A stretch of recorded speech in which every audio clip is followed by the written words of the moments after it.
Hello and welcome. You're listening to Trajectory, the AFEC podcast. With me today I have Ramya from Bain Co in Sydney, and we're going to discuss her journey through university, graduating, and her role at Bain thus far, amongst other things.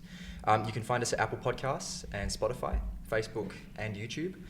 Be sure to rate and subscribe to us on all of those platforms should you wish. Ramya, very nice to speak with you today.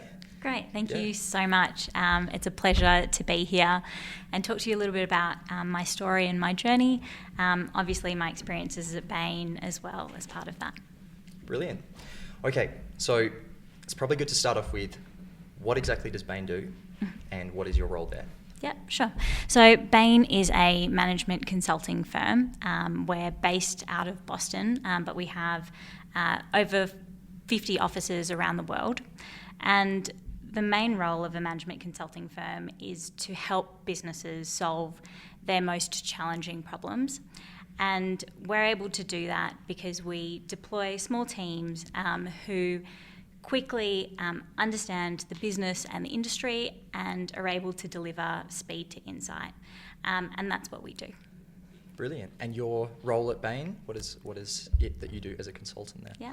So I'm a consultant at Bain, and so we tend to have quite a generalist structure, which means that as a consultant, you get to work on lots of different kinds of projects, so across different industries, from telecommunications to financial services, as well as different types of work, so from strategy to corporate strategy to pricing.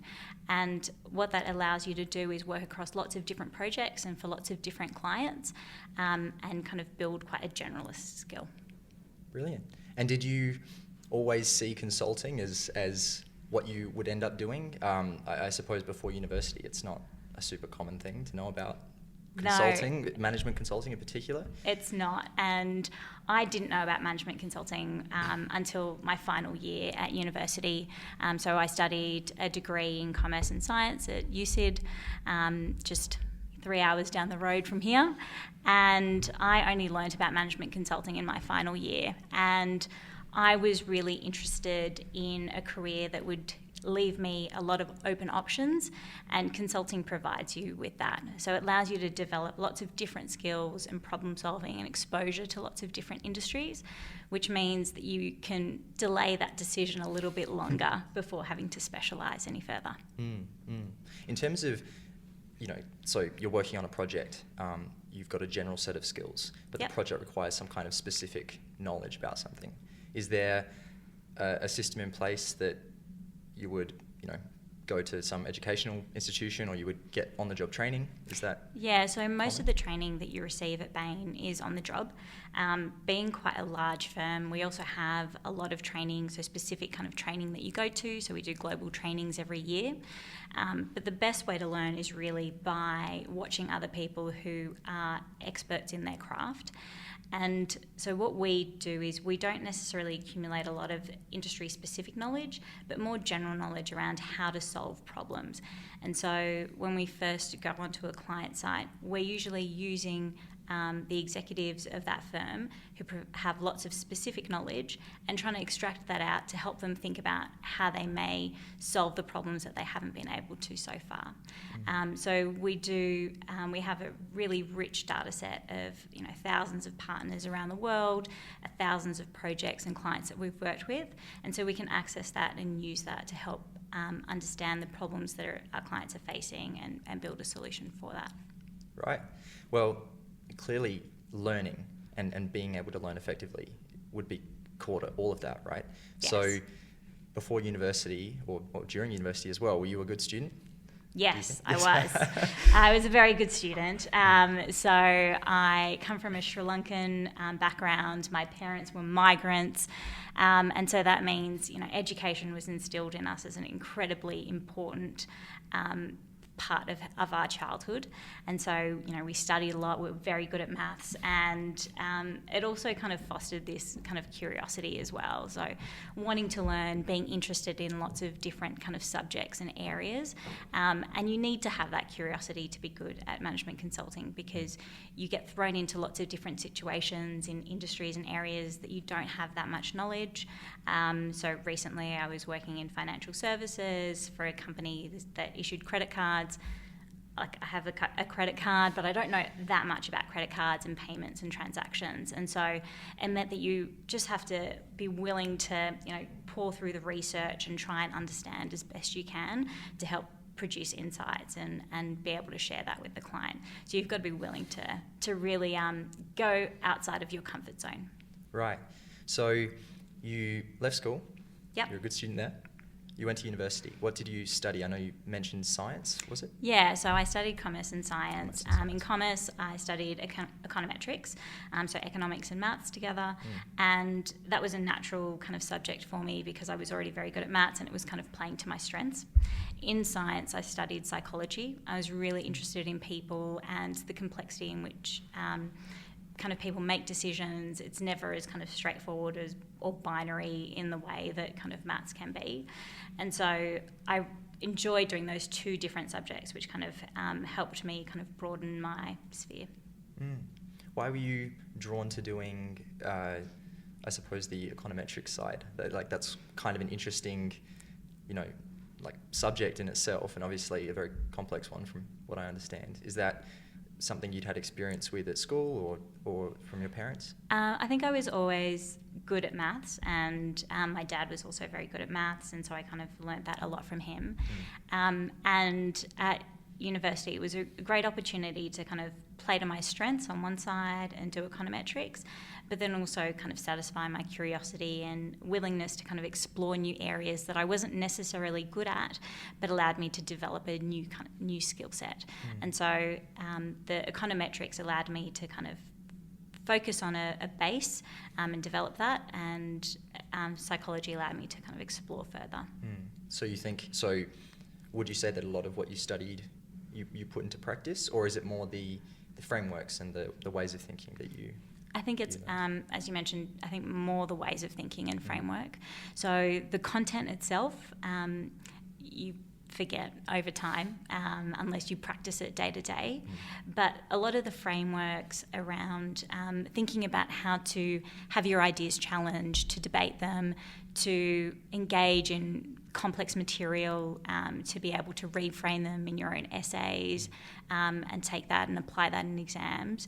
All of those kind of skills are incredibly useful, and they're the things that you hone at university and then can kind of further develop throughout your career.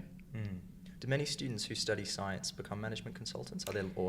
Are there lots of management consultants who studied science? So there's a lot of commerce and law students, but there's also a lot of people with lots of different backgrounds as well. So we have people who've studied languages or medicine, the sciences, engineers, and having the diverse kind of background really allows to have a really great functioning team who bring in different expertise and different ideas and ways to approach problems.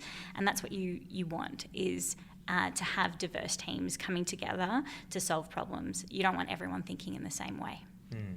When you're solving those problems, do you normally work in teams that are all based locally, or do you have access to a more international problem-solving framework? What does that look like? Yeah, so we tend to work in teams that tend to be Australian-based. So we have offices in Perth and Melbourne and Sydney.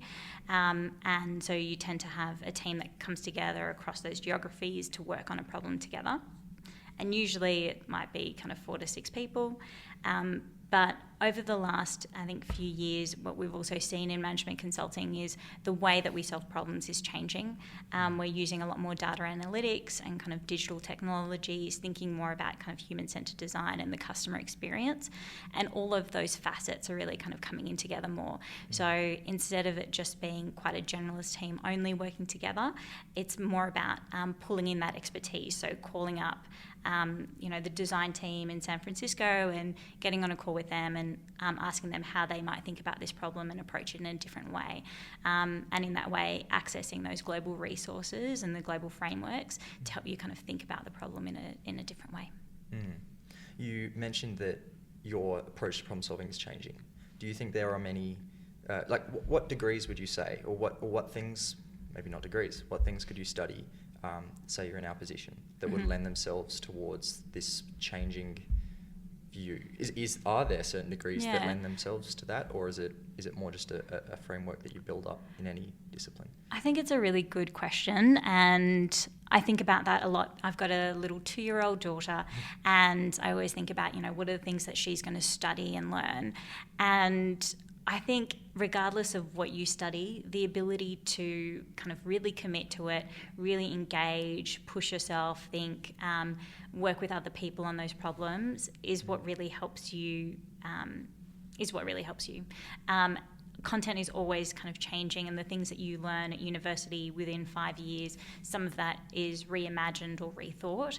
And so holding on to the content itself is never that useful. It's much more about how you think about kind of expanding the way that you think and generate ideas. And it's really all of those kind of critical thinking skills that hold you in a really good stead no matter what your career path is. Was there a particular activity that you engaged in at university, maybe outside of your studies, that you felt really set you up for the next a couple of years or the next? Yeah, I think one of the things that I did at uni was I went on an exchange program. So I went to the Netherlands for a year and studied over there.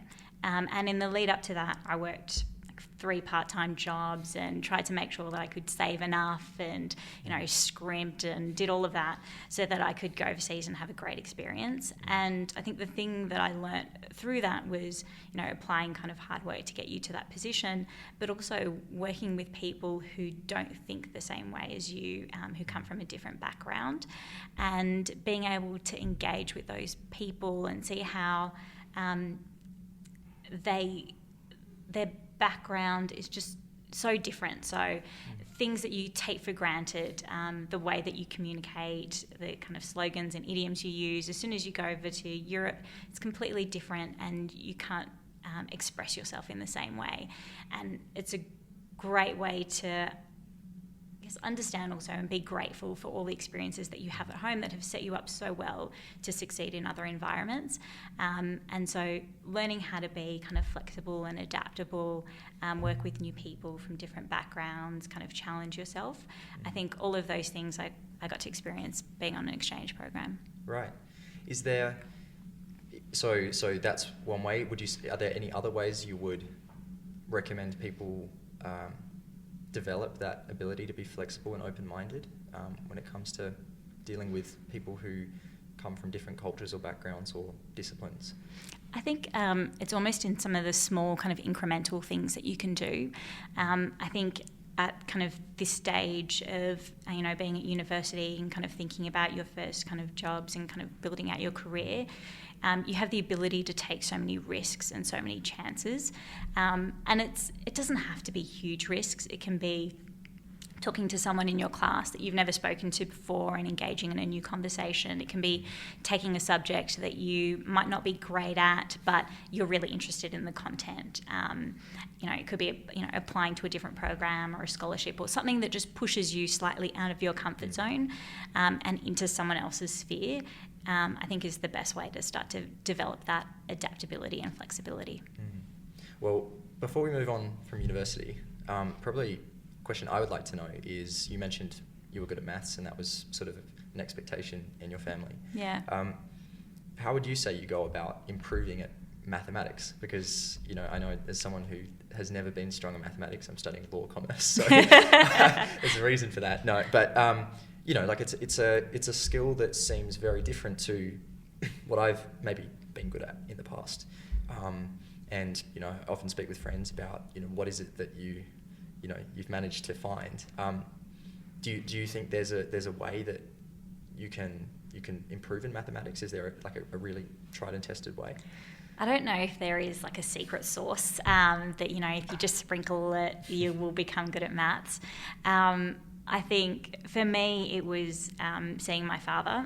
So he's passed away now, but he just loved maths, and he loved the ability to see a problem that he couldn't solve, or trigonometric problem that he hadn't seen in decades, and he'd pull out the textbooks and he'd just want to learn and figure out how to do it again. And I think it's the ability to just kind of keep applying yourself, and you would have done that so many times in other parts of kind of your educational kind of sphere, and you'd be learning, you've practiced a skill, and as soon as you keep practicing it, you get better and better at it, and you get the reinforcement, and people tell you you're good at it, and then you become good at it. And I think that's the way with maths, is if you believe that you are going to be good at it and you keep practicing, then you do just become good at it, and you just get all the reinforcement. And so if throughout your career and throughout your kind of educational journey you've been told that you're a great orator, and you're great at reading and synthesizing information, then naturally you start to do that more and more, and then you become a lawyer. And so I think it's just about practicing. And I think that's also, one of the challenges that I faced even coming into Bain. You're surrounded by incredibly smart people who seem like they're good at everything. And so it's easy to notice the things that you're not good at. And so we talk a lot about also focusing on your strengths and your spikes. So you always have choices around whether to kind of double down on your spikes and the things that you're really good at, or to kind of focus on your weaknesses and try and build them up. And either approach is fine. And so you have a choice to, be better at maths, or just keep working on the things that you're already so naturally good at. Oh, good advice. To put that into practice. So you mentioned that you'd sort of discovered management consulting in your final year of university. What was it that drew you? Did you go straight to Bain out of graduating? No, I didn't. So I spent about 10 years working before I joined Bain. Right. So in my final year at university, I was looking at going to all the kind of career open sessions, as you do, and hearing about all the different employers and everyone telling you that their workplace is the best. And I stumbled across management consulting through that process, and I joined a smaller management consulting firm, and I spent 2.5 years there. And it was a great experience for me. It helped me build and consolidate a lot of different skills around kind of analysis and critical thinking, and which I then got to apply in other jobs that I sought as well. And I really came back to Bain much later in my career, after feeling like I had the opportunity to work in a lot of different other areas as well. When a client comes to you with a problem, they come to Bain and they say, this is the issue I'm facing. Can you roughly describe what the process is that you would undergo to solve the problem, implement the solution, if that's part of what you do as well? Can you sort of step me through what that might look sure. like? Yeah. So often when a client has an issue, so sometimes it's not that they come to us with an issue, sometimes it's a client that we've worked with for years and years, and we're in an ongoing discussion as kind of a trusted advisor for them. And so they would naturally come to us when they have successes, and also kind of tricky or challenging periods throughout their career or throughout the company's kind of position. And so part of that role is also to be great at listening. And so listen to what the client says, and think through the different elements of the problem that they're facing. And so sometimes the most kind of difficult part is actually really defining what is the problem that they're facing. They can see a lot of different challenges that are coming towards them, regulatory or competitive. And so the first part is really around, defining the problem. What is the situation? How is it kind of complicated? What are the key questions that they're really trying to solve? And that's almost half the battle, is making sure that you have a really good understanding of the problem.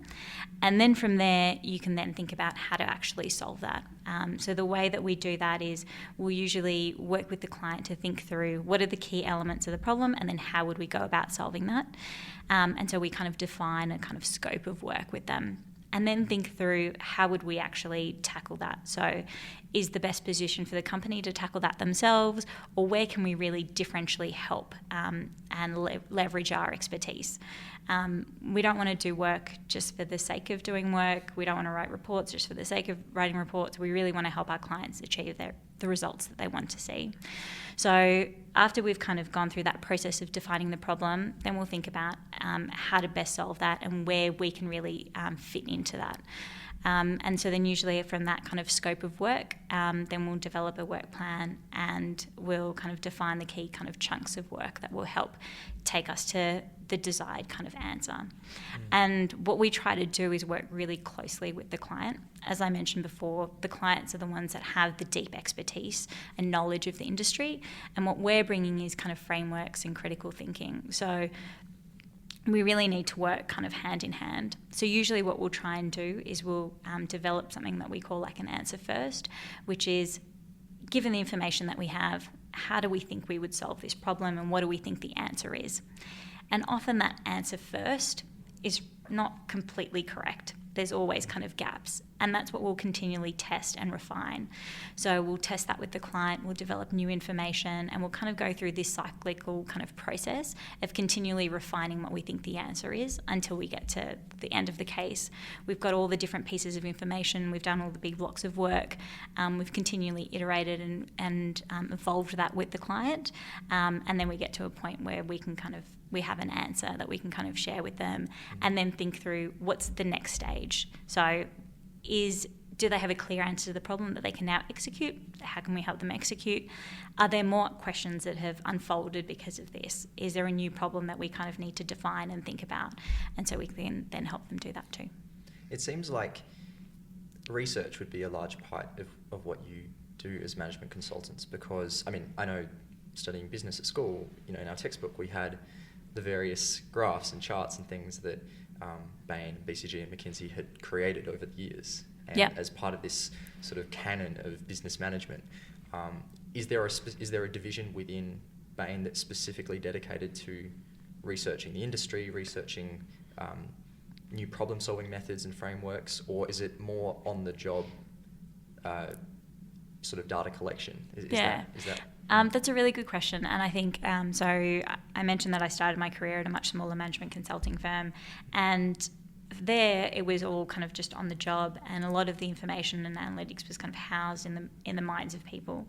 At Bain, we're a much bigger firm, and so we not only have all our kind of generalist consulting staff, but we have kind of teams who we call kind of product knowledge teams, and they look after kind of individual kind of areas, so things like strategy.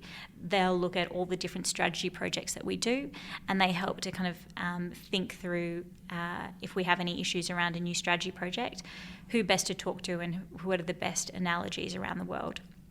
And similarly, we have different industry experts as well. So we'd have a telco practice, and they house all the kind of telecommunications knowledge as well within that. So you've got kind of individuals who kind of and kind of systems around that to house a lot of that knowledge, and then we have kind of the consulting staff who actually engage with our clients and help deliver the solution that's the best suited for them. As a consultant, are you in a specific branch where we deal with this kind of company, or are you working with a whole bunch of companies?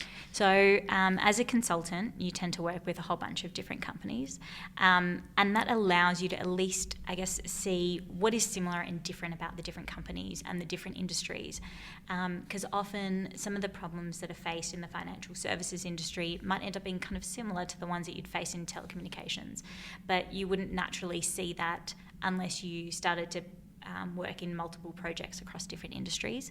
So we tend to be quite generalist that way.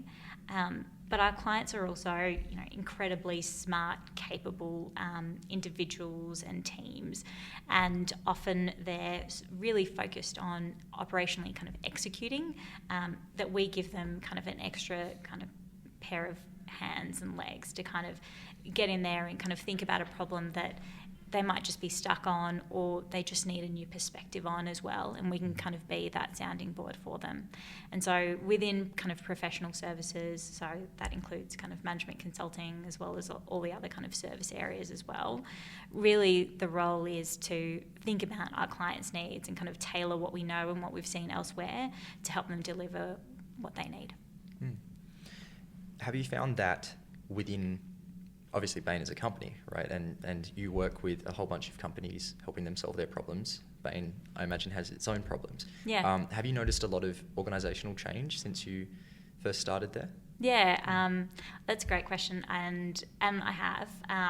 So we had a new global managing director that came in, and as part of that, we also kind of deployed some Bain teams to look at ourselves. And I was involved in some of the projects associated with that, and it was really interesting for us to see, because you start to see that in any organisation, even like Bain, there's always this kind of reluctance towards change. People know that there are issues, and if you ask any university student about the problems at their university, I'm sure there'll be a long list, and same with any employee thinking about the ways that their employer could be better. But then thinking about how to change and move out of your kind of comfort zone and implement those solutions, you can see that it's always like a bit of a tricky kind of project in of itself. So it's been really amazing to watch, I think, Bain reflect on itself and then think through how we want to evolve and grow as a firm. And so as part of that, we've thought a lot more about our own strategy. How do we think about really involving kind of the latest kind of digital tools in the work that we do? How do we hold on to the core parts of our value and skill set that allow us to deliver things to our clients, but also kind of evolve over time, and how do we think about consulting evolving over the next kind of 5-10 years. And so all of that process I think we've gone through as well, and we've kind of felt like our own client, and it's a great position to be in, because then it allows you to be so much more empathetic and understanding for the clients that we do serve and the change that we do ask them to take on as well. That's interesting. It's something you think about when you hear about management consulting firms, and it's not something you generally get answered. So thanks for that. No worries. So we're running out of time. So I think the last question I'd like to ask you, and it might bring up some other experiences and things, is what is a piece of advice that you would give someone in our position? So say we're a penultimate student at university, we're studying X, Y, and Z. And we're not really sure where to go, because we're inundated with all of this marketing material and promotional material, and it's very difficult to understand where to go. What's the next step? What's a piece of advice you would give someone in that position? I think there's a couple of pieces of advice. So I think the main one is, don't be afraid to take risks and chances, and there's no kind of really wrong steps. I always felt like I kind of chose management consulting because it was the broadest profession that I could. But I found it opened up pathways for me to do a lot of other things. I had the opportunity to kind of work in Sri Lanka and work at an NGO and work on the ground there. I got to run a coffee company in Rwanda. I got to work for an impact investment fund in New York. And then I got to come back into management consulting as well. And so there's no kind of closed door. And I think as kind of our world kind of continues to evolve and there are just more and more opportunities, there's always exciting prospects for people that are willing to, work hard, be curious, and are willing to be flexible and adaptable. And so I think as long as you kind of hold on to those things, there's no wrong steps that you can really take. Good advice. Well, thank you, Ramya, for talking to us, and for anyone interested in working at Bain or finding a bit more about the firm. Obviously, you guys have a website, and recruitment opens up in January and March, around those times. Yeah, so we have graduate recruitment rounds in January and March, and so we really welcome anyone from AFEC or from the ANU to apply. I've had such an amazing experience working with Bain over the last 2 years, and really encourage people to look into management consulting and consider it a possible career path. Well, thank you very much. Cool, And we thank will you. see you on the next one.